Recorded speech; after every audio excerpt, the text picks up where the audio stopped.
Hello and welcome to Rao's IAS Focus Weekly.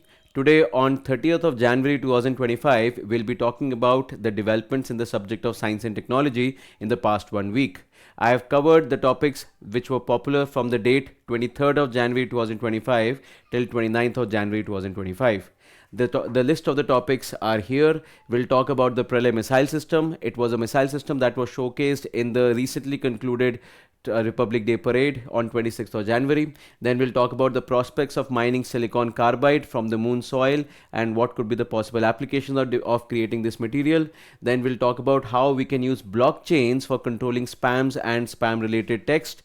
Then we'll talk about what is crosspathy and what are the issues related to crosspathy and why it has been in news in the month in the foregone month. Then we'll talk about what is spinal muscular atrophy, why it has been in news, what are the major issues related to it. Then we'll talk about the recently unveiled DeepSeek AI application from China, what is LLM models, and what exactly are the prospects for India in development of such models, and where does India stand in this.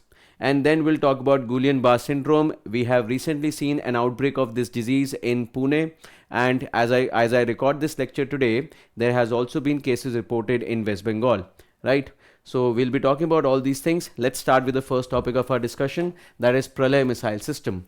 Now, Pralay missile, it has been a popular missile. The project of the Pralay missile was initially approved in the year 2015, and this was supposed to be an indigenously developed missile system, and it was first tested successfully in 2021, but now it has been officially unveiled at the Republic Day parade. So Pralay missile system, it makes its debut at the Republic Day parade on 26th of January 2025, and it is an indigenously developed short range surface to surface missile system. Indigenously developed short range surface to surface missile system. Let me break this down for you. Short range, whenever I use the word short range, because a type of missile system that Pralay is, short range basically means it should have a range less than 750 kilometers. A range less than 750 kilometers is often considered as short range. Now, precisely for Pralay, the range is somewhere around 150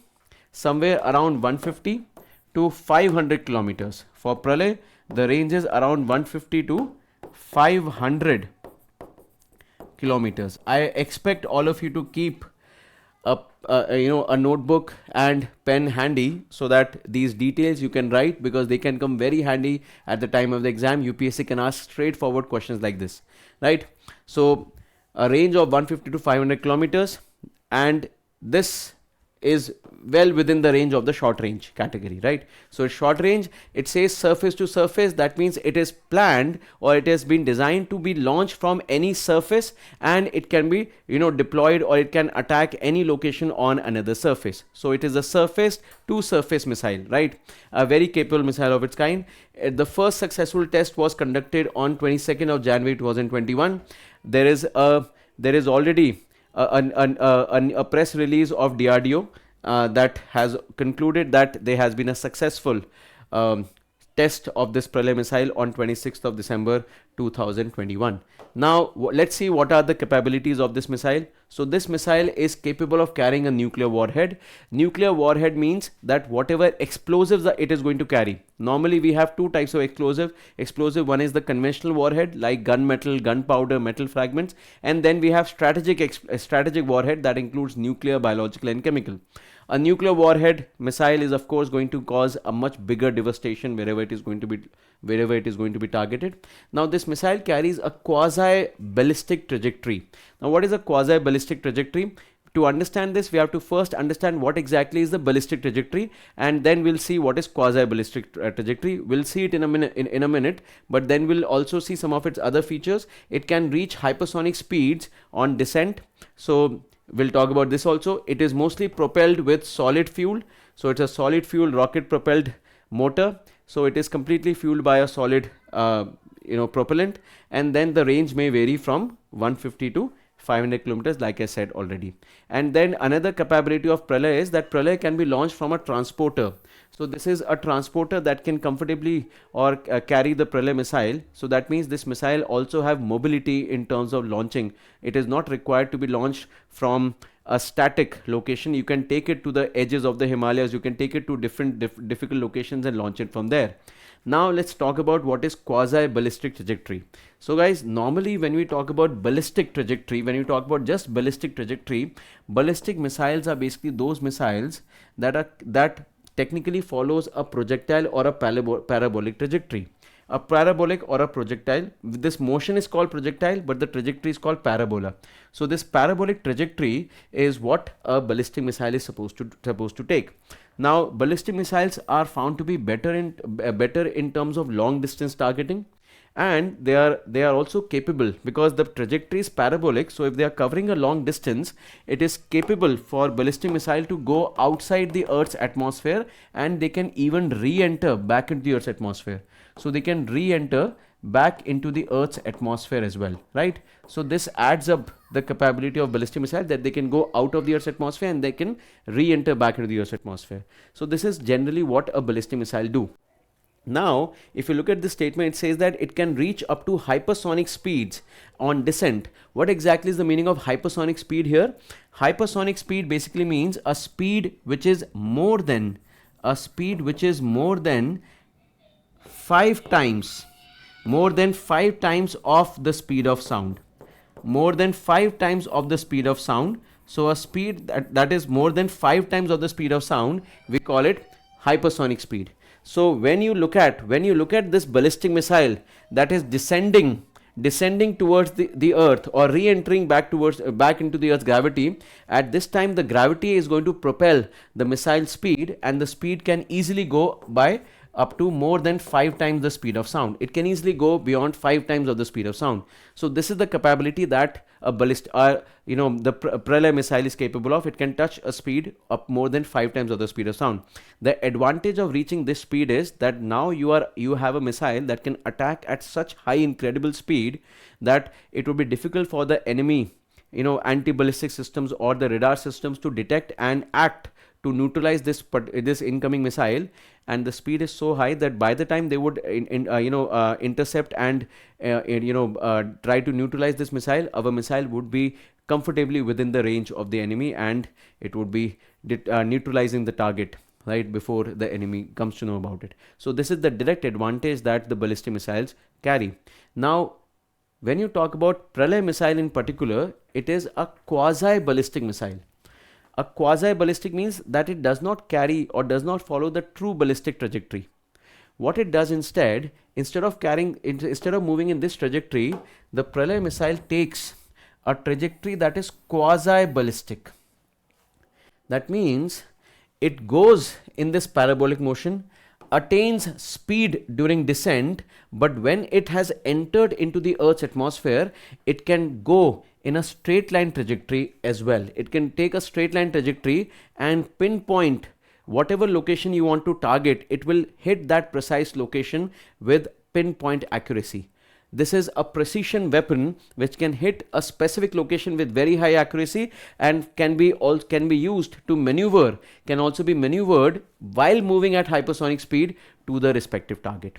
So this makes Pralay missile a one of a kind missile, which is not just capable of re-entering back into the Earth through ballistic nature, but once it re-enters, it can be maneuvered to a specific target by satellite navigation or GPS navigation with the help of and moving at a speed of hypersonic levels. So this makes Pralay a one of a kind missile in India. There has not been a missile like this so far in India's inventory. So DRDO has successfully tested it, and on this Republic Day we have also showcased the Pralay missile, and this shows the capability of India's defense sector growing. I hope you guys are able to understand. In UPSC, you can expect a question related to this, where a question can be asked related to any of these specifications. I'm hoping quasi-ballistic trajectory is something that could be an interesting topic if UPSC asks in the prelims. Right? Now, let's move on to the next topic. Next topic is silicon carbide from the moon's soil. This news again came out on the date of 26th of January 2025. And it has been there is a research from IIT Madras which have successfully showcased a possibility of mining silicon carbide. Now what exactly is the purpose of mining silicon carbide? What exactly is silicon carbide? Let's see. So guys, first of all, let me tell you that this research has not really happened on moon. It has been conducted on a simulated version of the moon soil. Guys, remember, when you talk about moon soil, it is not an abundant reserve on earth.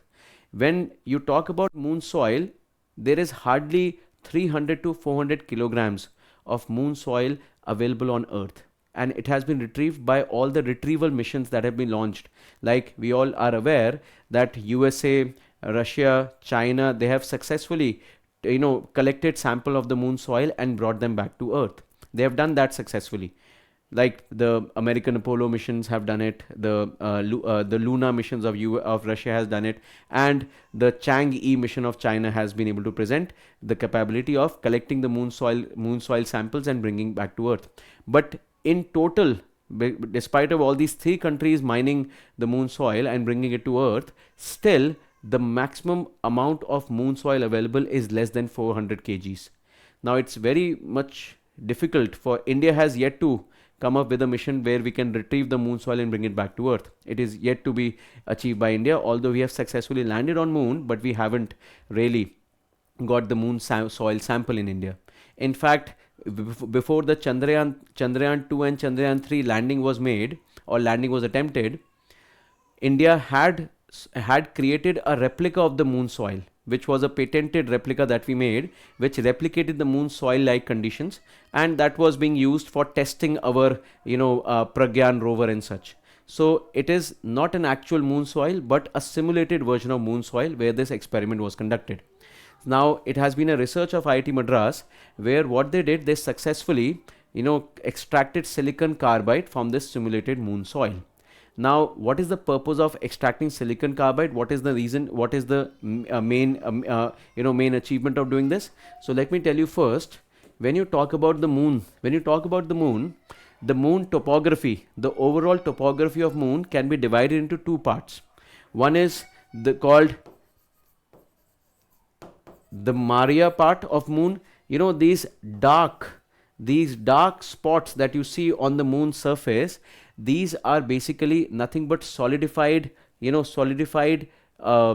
magma that has got released, that was produced at the time of the moon's creation. And this magma, once it has got solidified, it has taken that dark color.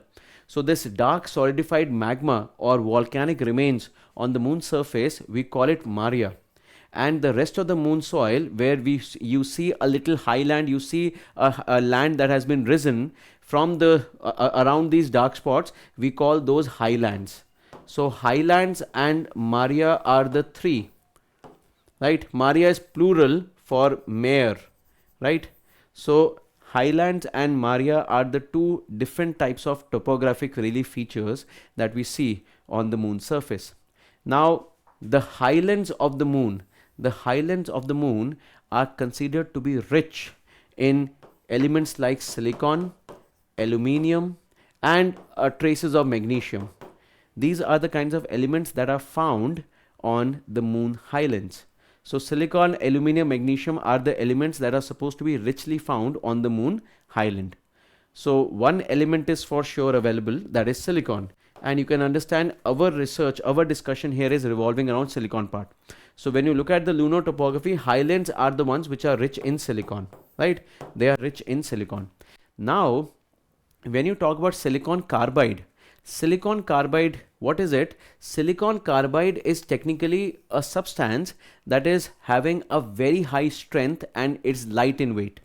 We use silicon carbide on earth. It is used in making abrasives, sandpaper abrasives. It is used in making certain tools. It is used in rocket engines also, in designing those insulating components of the rocket engine that does not undergo wear and tear. It has very high strength and can resist wear and tear even in very difficult conditions. So silicon carbide is a very popular material. It's a kind of a material that can also be mixed with other substances. You can mix it with other metals and make composites of silicon carbide, and they become really durable. They become really durable and really strong if in future there is any possibility of establishing a lunar colony. So if humans ever plan to set up a colony on moon, there could be a material readily available to them which can be used for making large scale constructions and durable construction projects on the moon surface. So the entire objective behind this research has been, if we can find a material from that can be extracted from the moon soil and can be used for developing large scale buildings or human habitats. So this is the context behind this particular research. So how is this silicon carbide produced? So silicon is generally produced from the it is mined from the highlands, and then it is going to be converted from the methane that is going to be produced from rockets, or CO2 that is going to be released from the burnouts of the rockets, and that can be combined together to make silicon carbide. So silicon carbide, remember, as the name suggests, it contains silicon and carbon. So silicon carbide is silicon and carbon. Now silicon is there on moon, carbon can be taken from earth in the form of fuel. So whatever fuel that will be carried, or whatever humans who would be going there, they will be producing CO2 whenever they would exhale. So CO2 exhaled by the humans and the carbon produced, the CO2 produced in the burnout of the rockets fuels, all this this carbon would technically be used in order to convert silicon into silicon carbide, and this can help us in creating the future lunar habitats in producing a very durable material like silicon carbide. So this research is evolving around this. I think from UPSC perspective, if a question is asked, UPSC can ask a simple question directly related to composite materials or silicon carbide composite materials, and they may write one statement that this material can also be a future construction material for lunar colonies. This would be a good statement if they would write like this, along with the statements related to the application of silicon carbide, contemporary application of silicon carbide. Right? So they can write application of silicon carbide. They would write down one of the statement related to the current applications, like it is used in tools, it is used in abrasives like sandpaper, it is used in rocket engines, or it is also used in lightweight, strength or lightweight material, lightweight and durable material. And they may write the fifth point related to it can also be a potential material for future lunar colonies or future lunar habitats. So this could also be one of the statement. And remember, this study becomes very impressive and very progressive study in terms of establishing future lunar colonies. So this is what we have under lunar carbide. Now moving on to the next topic, how Telecom Regulatory Authority of India is trying to combat the problem of spam messages. Now guys, what is a spam message? All of you are aware that spam is a very commonly used expression for unsolicited commercial communications. The actual aim of spam is unsolicited commercial communications. This is basically any kind of communication that is meant to promote somebody's brand or some commercial organization or some commercial initiative. So it is in the form of bulk messages, it is in the form of system generated phone calls, or it can also lead to identity theft like phishing, right? Phishing is spelled with P here, right? Like phishing. So spam is something which is a very common problem that we see all across the world, and Indian Telecom Regulatory Authority of India is trying to control this problem of spam. Now let me tell you one thing before I go ahead. Telecom Regulatory Authority of India is a statutory body. Remember, it is a statutory body. It has been set up under the TRAI Act itself of 1997, right? This was set up under the TRAI Act of 1997. It's a statutory body under this act, and statutory body, I believe all of you know, these are the bodies which have been established under an act of the parliament. This is the act under which this particular body was established. And guys, it mainly performs three tasks. The purpose is to basically, control or regulate the telecom companies in the country, work in favor of the consumers, help the consumers against any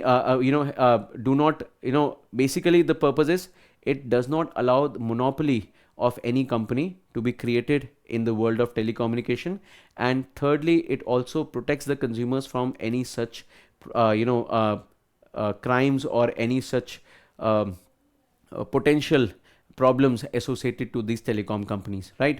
So this is basically the purpose of Telecom Regulatory Authority. So it controls tariffs, it can regulate tariffs, it can regulate their functioning, it can regulate the kind of business that is being taken up by these telecom companies, right? So this is what is spam, and this is technically what TRAI is helping us with, right? Telecom Regulatory Authority of India.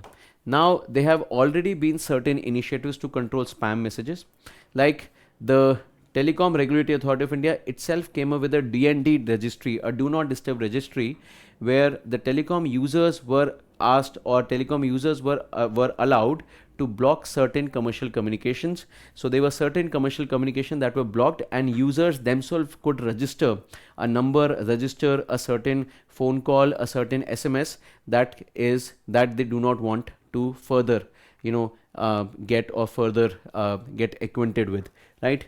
So there was something called do not disturb registry. Now this do not disturb registry has been functioning very well, but since 2022 there has been news that the DND registry has not been very helpful, because the spam messaging services, they themselves also evolve. Like we as consumers evolve, the companies who are involved into such businesses, the companies who want to share bulk messages, they themselves also evolve. So DND registry has not been found to be a foolproof solution.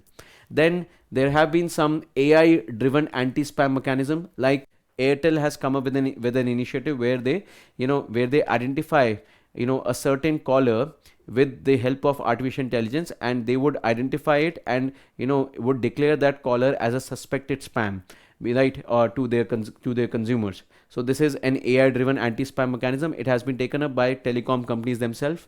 Then guys, Department of Telecommunication has taken an initiative called Sanchar Sathi portal, and there is a website called Chakshu where users themselves can register spam calls. So once you receive a spam call, just go to the portal and register them as spam callers, and Government of India or Telecom Regulatory Authority of India can take initiatives to keep a check on such callers, right? So Sanchar Sathi portal and Chakshu. And then Telecom Regulatory Authority of India came up with Telecom Commercial Communications Customer Preference Regulations in the year 2018. The objective of this regulatory mechanism is to set guidelines for telemarketers, ensuring that only opted in customers receive marketed calls and messages. So only those customers that have opted to receive marketing calls, only they should receive such messages. It should not be sent to bulk audience. So Telecom Commercial Communications Customer Preference Regulations, TCCCPR. This is the regulatory mechanism that Telecom Regulatory Authority of India introduced, right? So these are the initiatives that are already in place. But how blockchains, the topic is how blockchains are helping the Telecom Regulatory Authority of India in controlling spam. Now guys, TRAI, under the guidelines of TCCCPR guidelines itself, they have introduced a distributed ledger technology. Now, before I talk about the initiative of TRAI, let us quickly talk about what are blockchains. So guys, blockchains have already been very popular in the news. They have already been quite popular, especially when you talk about cryptocurrencies.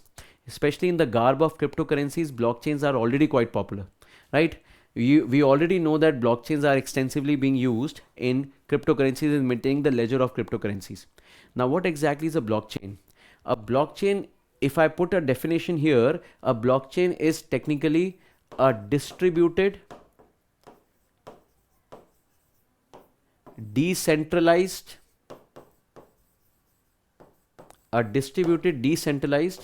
ledger. A distributed decentralized ledger. That's what a blockchain is.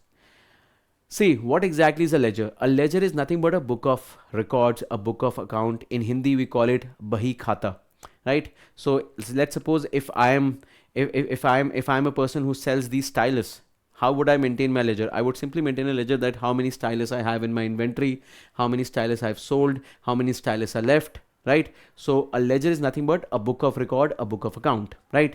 If I'm an accountant, I would be maintaining a ledger of accounts. If I'm a seller, if I'm an inventory manager, I would be maintaining the ledger of inventory. If I'm a purchase department individual, so I will be maintaining the entire accounts of how many purchases we have made, right? So keeping any kind of record is a ledger. Now, what makes blockchain unique? A blockchain is basically a decentralized and a distributed ledger. That means it's a ledger that can be put on the internet. it can be there on the internet, can be accessed by everyone because it is distributed, is not concentrated at a single place. It is distributed, so it can be accessed by everyone, and it is decentralized. Decentralized means there is no central authority that controls blockchain. So if there are 100 users using a same telecom company, all of them are part of the same blockchain, and none of them would have a control over it, not even the company that owns the blockchain. Even they would also not have a control on it. So they will not have the power to change the data. Basically, that's what I mean when I say control. So this is what basically is the meaning of blockchain. So blockchain is a kind of a ledger that is distributed all across the internet, and no single authority controls it. And once you put up a data, so once any data is being put on a blockchain ledger, this data cannot be changed even by the person who have started the blockchain, even by the first block of the blockchain, that is called the genesis block. Even that genesis block also cannot change. So it's like a kind of an inventory that you are a kind of a data set that you're putting on the internet, and once an entry is made, then this entry cannot be mutated, cannot be changed. So any kind of information once put becomes permanent. That is the power of blockchain, and we still do not have the possibility of altering the blockchain as of now.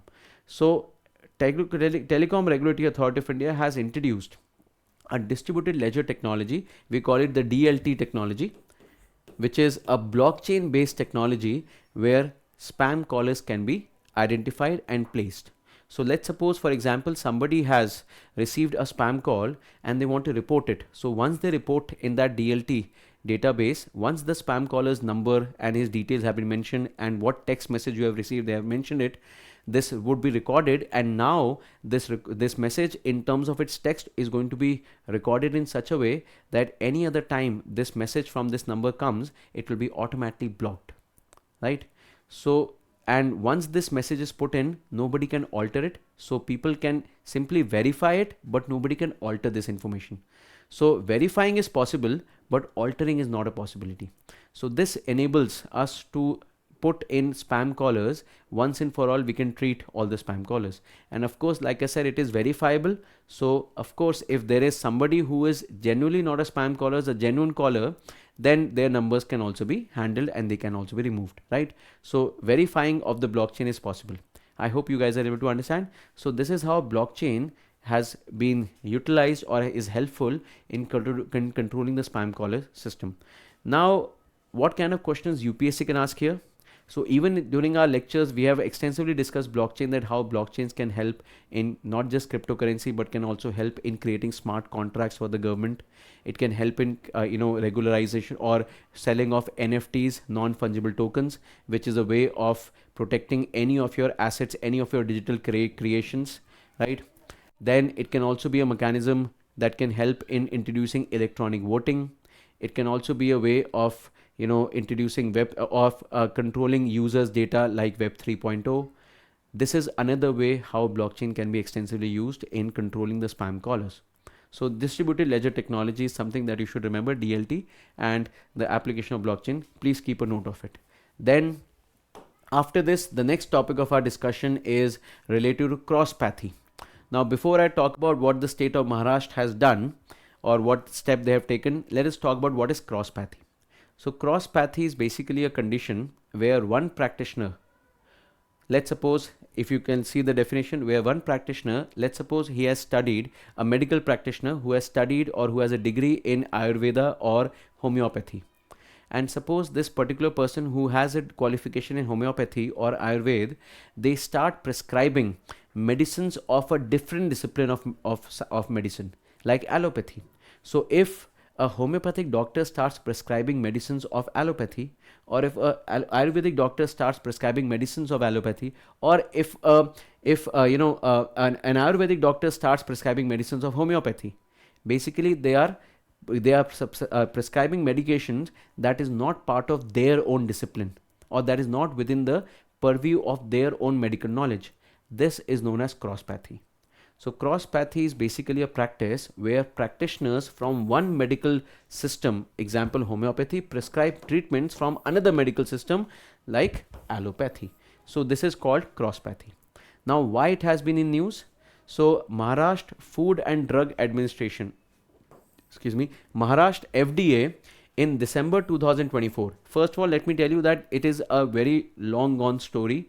Maharashtra government has prescribed, in past also, prescriptions, or they have already issued guidelines, or they've already issued, you know, um, directives where the idea of cross-pathy was stated, the idea of cross-pathy was there. There was already a possibility even before 2024 where the doctors in homeopathic, especially homeopathic doctors in Maharashtra, were allowed to prescribe allopathic medicines. But the recent development that has happened in December 2024, they allowed homeopathic practitioners who have completed a certified course in modern pharmacology from a state recognized institution. They have not given this power to other states, or the homeopathic doctors who have studied in other states, but those homeopathic doctors who have completed a certified course in modern pharmacology from their own state recognized institutions, they have been allowed to prescribe allopathic medications. So allopathic medications have been now allowed by the state of Maharashtra for those homeopathic practitioners who have received or completed a certification on modern pharmacology from a state recognized institution. I hope you guys are able to understand. So this is the recent directive that the Maharashtra FDA has announced. Now, although there has not been a legal action against it, but Indian Medical Association have already criticized this particular initiative, and they have accused the state of Maharashtra for promoting cross-pathy.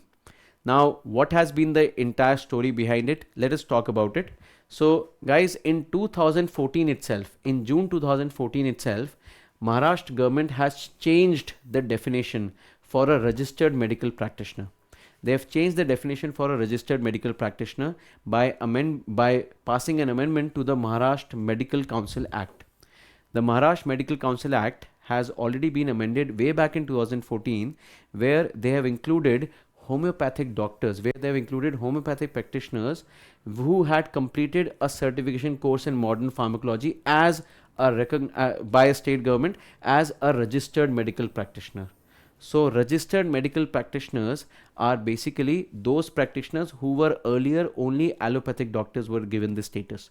But now homeopathic practitioners who have got a certification course, who have completed a certification course on modern pharmacology by a recognized institution in the state government, they have also been given the status of registered medical practitioners.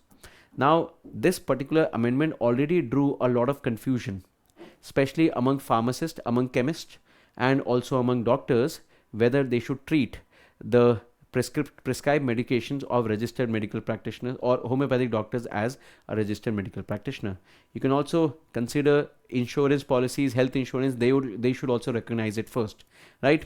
Only then a person will be really able to have the benefits of insurance. In 2017, Maharashtra government, they further issued a notification allowing the homeopathic practitioners to practice modern medicine. This was also given. But this particular initiative, this particular step taken by the Maharashtra government, it was challenged by the Indian Medical Association. The Indian Medical Association way back in 2018 went to the Bombay High Court and asked for a stay in this particular notification that the Maharashtra government has issued. Because on what grounds they have suggested it? They have suggested this on the grounds of the legal and ethical concerns. See, one can easily understand the intention of the Maharashtra government here. The government is not trying to do anything wrong. They also have a very noble intent behind it. You have to understand, according to most of the data, it is very clear that there is a huge inequality when it comes to accessibility to specialized healthcare. I hope all of you understand that today in the rural areas as well, there are people who have been suffering with very severe conditions. Cancer cases are rising even in the rural areas, and there is an evident lack of specialized practitioners in the country, especially in the rural areas. So there is a very long debate when it comes to the efficacy of traditional medicines, accessibility to quality healthcare, shortage of specialist doctors especially in the rural areas, and also the rural healthcare infrastructure. There are a lot of gaps. So when there is unavailability of specialized doctors in the rural areas, it is clear that every government will try to fill up those gaps which are there, because they have built a community health center. But if there is no availability of specialized doctors there, which is evident in many states of our country, they have to be filled. So homeopathic doctors who have got a certification of modern pharmacology, they have been found to be eligible to practice such things, right? So there is a clear debate on this. So government of Maharashtra, the reason behind taking this decision is clear, that it is trying to fill up the gap that we have between accessibility to quality healthcare, especially when it comes to specialized doctors or specialized treatment. But Indian Medical Association has put up concerns regarding the legal and ethical concerns. Legal and ethical concerns means if a homeopathic doctor prescribes an allopathic medicine, and suppose if the person is unable to survive because of this treatment or after this treatment, who will take the legal responsibility, right? Will it be considered a case of a medical, if will it be considered a case of medical negligence, or will that be considered as incriminating case against the doctor? So such issues are still there. The issues of overall patient safety, the issues of accountability still lies. A medical practitioner who is eligible, who is educated enough to prescribe allopathic medicines, he falls within this ambit. But a homeopathic doctor was not falling in this ambit so far. In fact, in the year 1996, Supreme Court of India, they have given a verdict under the case Poonam Verma versus Ashwin Patel and others case. It is a case that was there that was heard in the Supreme Court, and Supreme Court in 1996 in fact gave a verdict declaring the ethical concerns, or declaring a homeopathic doctor or crosspathy as a sign of medical negligence. So Supreme Court of India has already withheld that this idea that crosspathy, when a doctor of a certain medicine is prescribing medicine of a different discipline, then that is treated as an act of crosspathy, and it has been considered to be a sign of, or a case of, medical negligence. The Indian Medical Association previously, with the help of the Bombay High Court, has already put a stay on this notification that was issued in 2017, but in 2024 a new debate has started.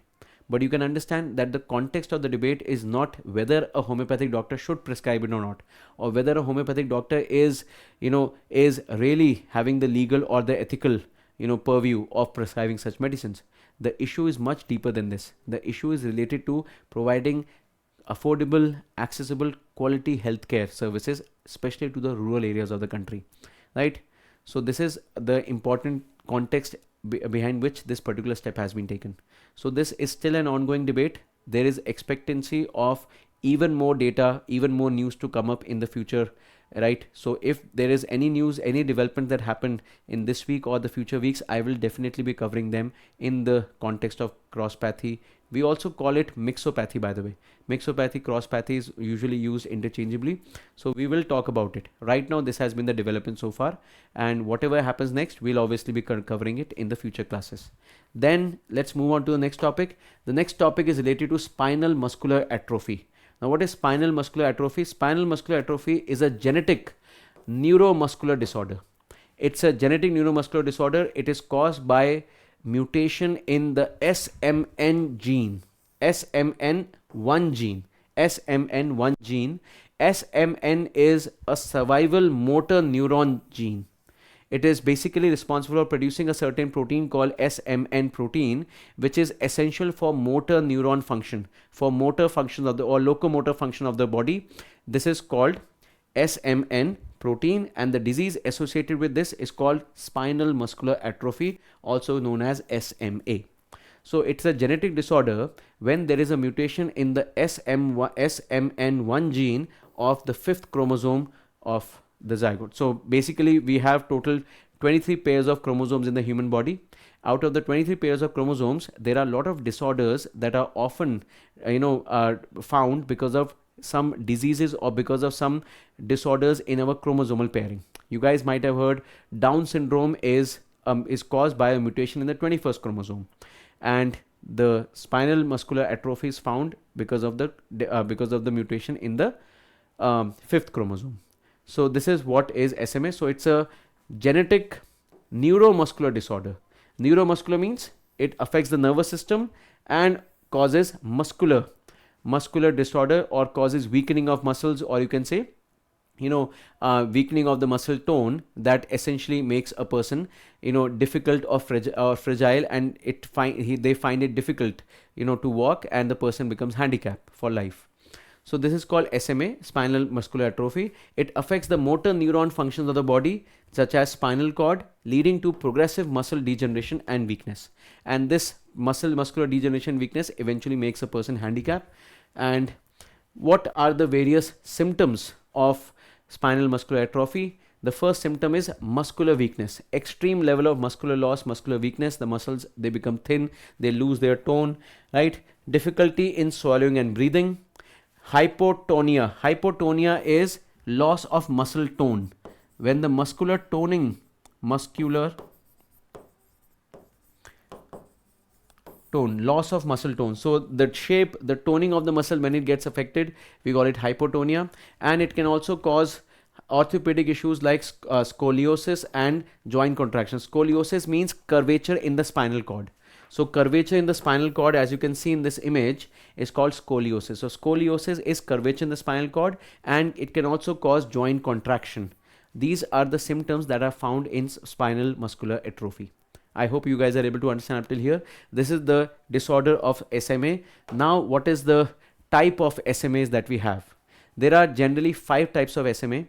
First is called type 0. Type 0 is a prenatal onset. That means this can happen at the time of the birth itself. It has developed when the child was still in the mother's womb, prenatal, right? The symptoms are found very severe at the time of birth itself.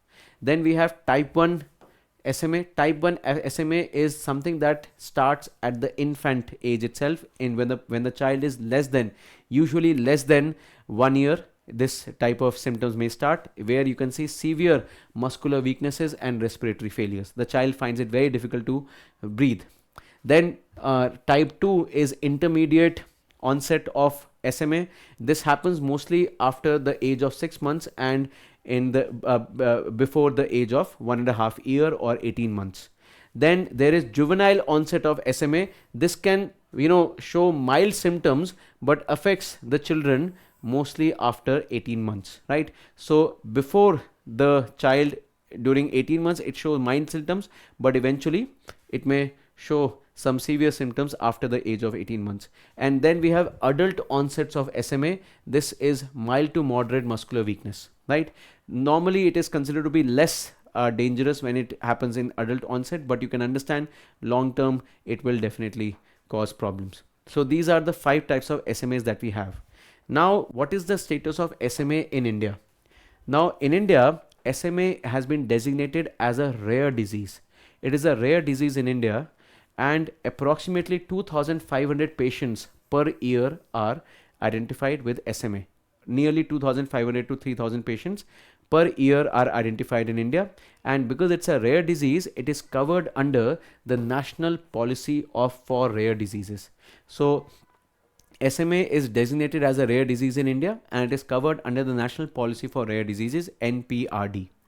The main issue why it was in news recently, it was mainly because of the cost and the availability of the treatment options. Medicines that are there available for SMA, they have been very expensive, and even their availability itself is very limited. So when you talk about the popular medication that is available in India for SMA treatment, the first one is Risdiplam. Risdiplam is the first and the only approved treatment available in India right now. It is the only approved treatment available in India. But just look at the cost, guys. The cost is around 6 lakh rupees per bottle. Basically, it's a bottle of SMN protein. So when you take these bottles, the SMN protein levels are made sufficient, but one bottle costs you 6 lakh rupees. And if you talk about the bottle requirement, for a child, we require approximately 12 bottles, and for an adult, this number can go up to 30 bottles annually. So just imagine 12 bottles, 6 lakh rupees a kg, 6 lakh rupees a bottle. It means around 72 lakh for a child annually, and it can go up to 30 bottles. you can just imagine the cost, how it can be, right? So it is around 1.8 crores, 1.8 crores for an adult. So this is the level of requirement that we have for Risdiplam, and the idea is very clear. Financial burden on the family is going to be massive for SMA. Then the next treatment is mentioned here. It is a type of gene therapy, and just look at the cost, guys. 17 crore per dose. One dose of this injection will cost you 17 crores, right? Again, something that is only imaginable for many people in India. And then we have another therapy available. It is called Spinraza, which is a very effective, but right now it is unavailable in India. Right now it is unavailable. So one can easily understand that the issue of cost, even though the number of diseases are less, number of patients infected by this disease are less, but the cost itself is so expensive that many children who are diagnosed with SMA, they find it difficult because of the financial burden caused due to it. Now, what has been the problems associated with this? So guys, under the national policy for rare diseases, Government of India has already have put a cap. They have already have placed a cap of 50 lakh per patient per year. That means the cost of medicines per patient per year. That means the cost of medicine for rare diseases should not go beyond 50 lakhs per patient per year.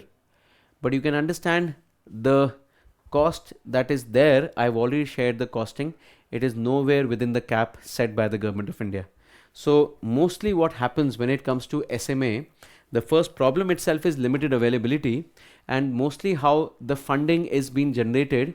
There are certain organization. There is an NGO called Cure SMA Foundation. It's a parent-led initiative, in fact, where parents of the kids who have been diagnosed with SMA, they try to raise funds. They try to raise awareness, or there are some crowdfunding and charity events. You might have heard this particular disease was even, there at Crosspathy. I remember Miss Farah Khan was there. She basically presented this case of a child who was suffering with SMA, and that how much treatment cost it is going to put on the family, and it is very difficult for most people to sustain this kind of treatment.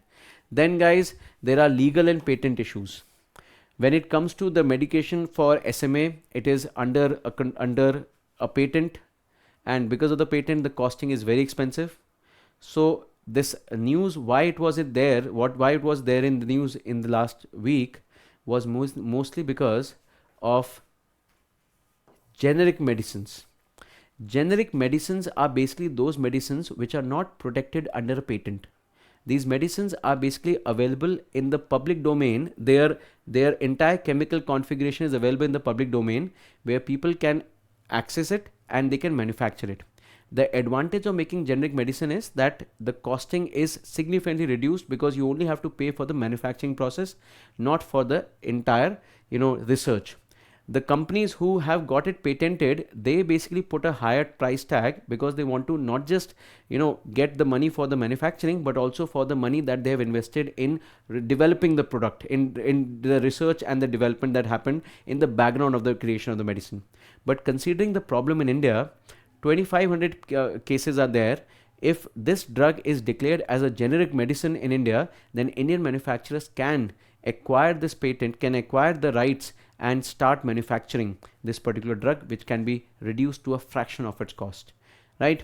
We have seen this with certain other medicines, like Gleevec was a very popular issue in the year 2012, where Supreme Court intervened and gave generic status to Gleevec, reducing its cost to 1/5 of the cost that the company initially quoted. So this has been the reason why it was in news in the month of January, or in the past 1 week. And that is, if it is declared a generic medicine, then it could be helpful for all these families who have been suffering with the high cost of this treatment. This has been the reason why SMA was in news.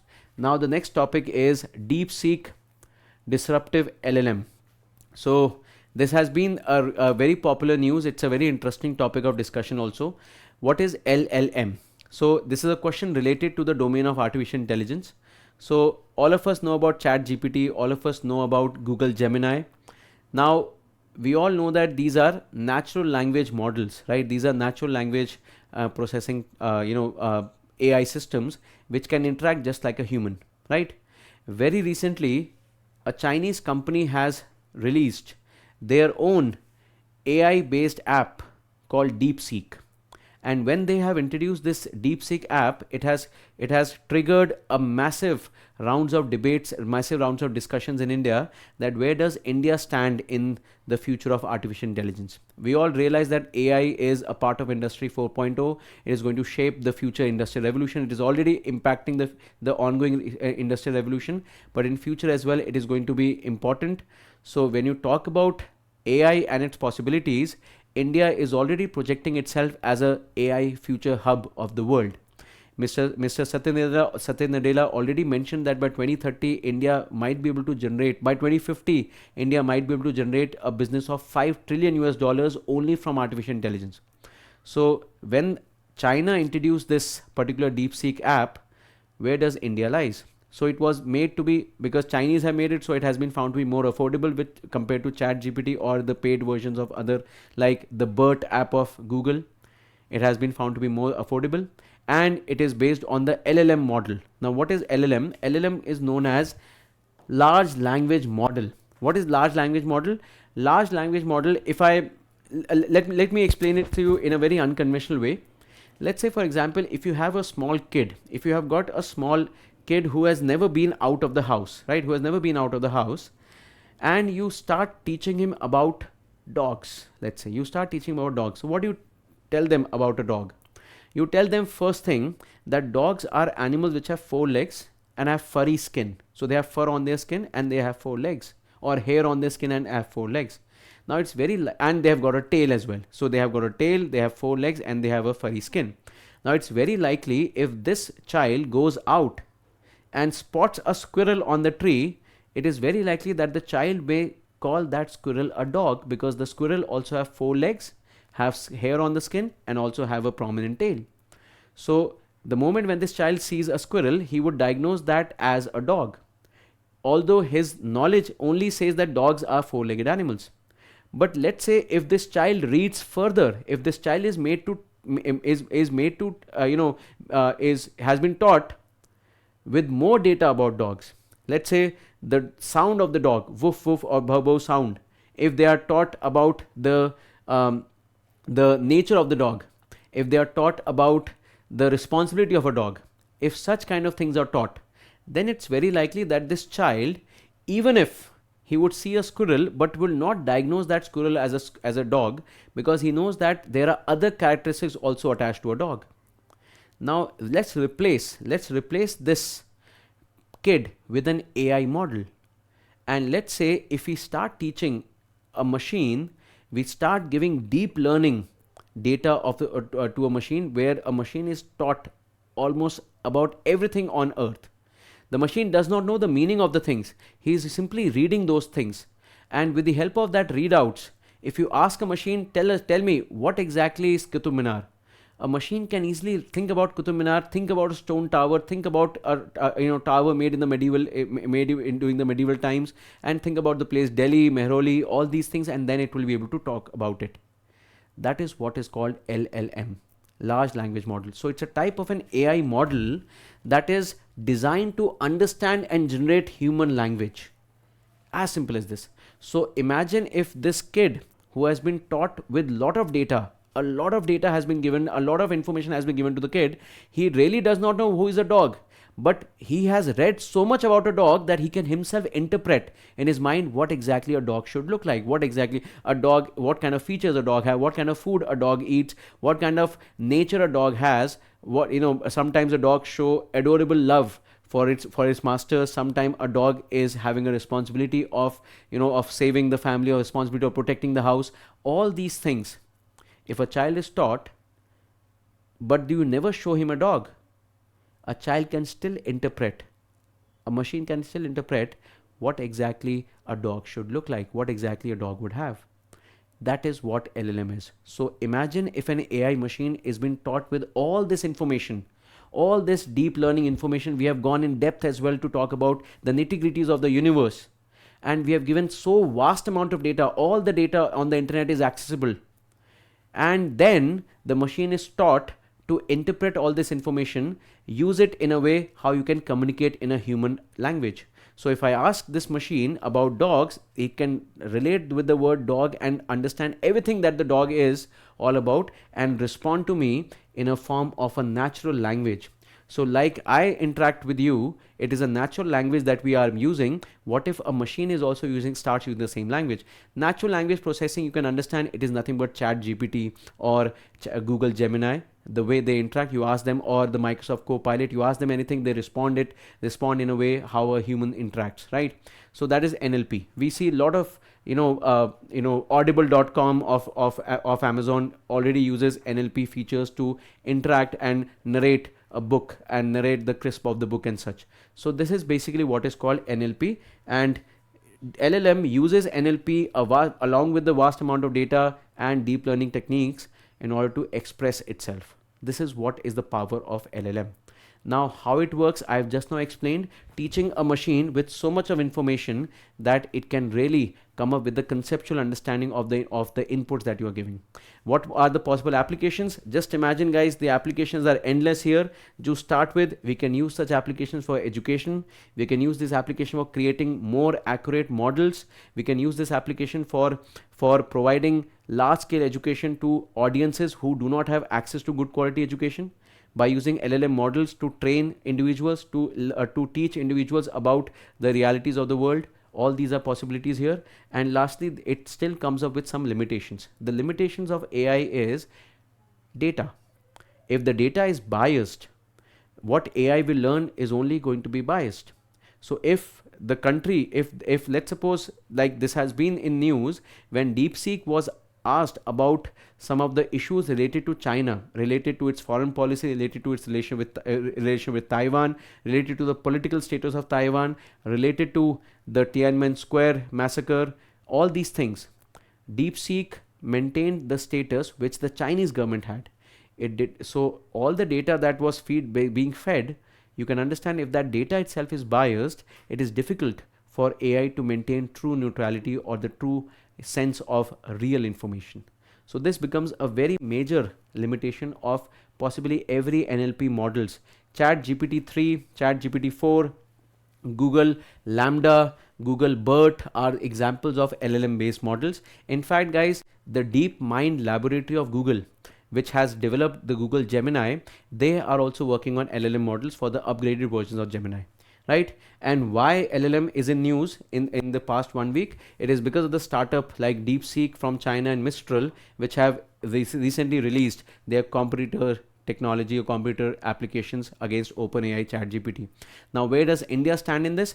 The Union Minister Ashwini Vaishnav himself has announced that India is also planning to develop its own LLM as a part of the India AI mission, and this is expected to be completed in the next 10 months itself. The goal is to create a model that caters to specifically Indian context and languages, right? So Indian languages and context. So we are already working on this LLM. So it's not like India is very far on this, but we are already working on this. And the first prototype is expected to be ready in the next 10 months, right? There are already 18,693 high-end graphic processing units there which are already working. They are better than CPUs. GPUs are what Nvidia has been making, so they are found to be better. Yeah, they are already being used in AI systems and cryptocurrency, what do you call, mining of the cryptocurrencies. India is also collaborating with over 6 developers and has called for proposals to develop the foundational model of this LLM, and this project is expected to take between 4 to 10 months to complete.